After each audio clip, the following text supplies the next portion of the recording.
কে বাজার টাজার যাবে না কালকে তাহলে কিছু হতাপাতি করে আনবো না। হতাই ভাতি যে করবো, আমার কাছে তো পয়সা নাই। রাখো তাহলে বউরে ডাক দিয়ে পয়সা চাইয়া দিই, বউর কাছে পয়সা আসেনি। ও বদলে মনে যায় বহি তুই বউরে ডাক দে।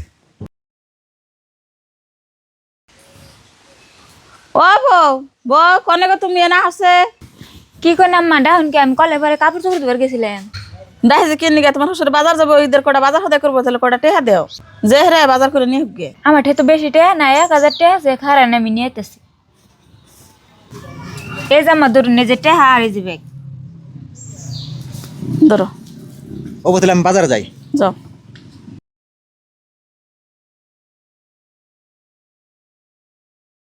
বউ, ও বউ, এই যে বাজার করে নিয়েছি।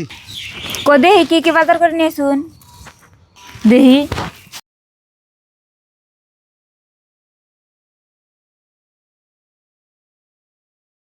এগিনে না কি বাজার করে নিয়ে শুন, এগিনে বাজার করবেন কেন, টেহা দিছি। বউ এখানে বাজার তো ঈদের মধ্যে লাগবোই। এগিনে বাজার ঈদের মধ্যে লাগবো বুঝলাম, কে ঈদের মধ্যে মাংস রাখবো না? মাংস আমি কেমনি করে আনুম, টেহা আনবো না। তুমি দিলে আমার 1000 টেহা। হয় 1000 টাকা দিছি, 1000 টাকা এডি বাজার নে, মিছা কথা কবে জায়গা পাই না, এ বাজার আমি নিম না। তুমি এই কটা বাজার আনে কইতেছো 1000 টেহার বাজার, তাহলে 8 টেহা কি করছো?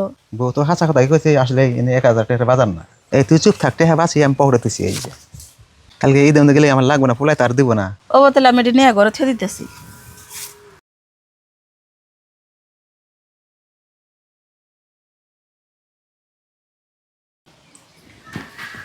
দেখো কোনে গো তুমি ঘরে থেকে বাইরে আছে?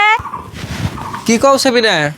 কি কমু, তোমার বাপের ঈদের বাজার করবার নাকি 1000 টাকা দিছিলাম, অল্প করে বাজার করে 8 টাকা নিজের পকেটে পড়ছে, তা মাংস আনে নাই। ও বোন ডেহা নেই গে, তোমার ঠান তো রেহা আছে, ওখানে ডেহা দাও, আমি যাই মাংস নিয়ে গিয়ে বাজারে গনে। ও বাহ, আর কোনদিন তোমার বাপের বাজার করবার নাকি টাকা দিম না।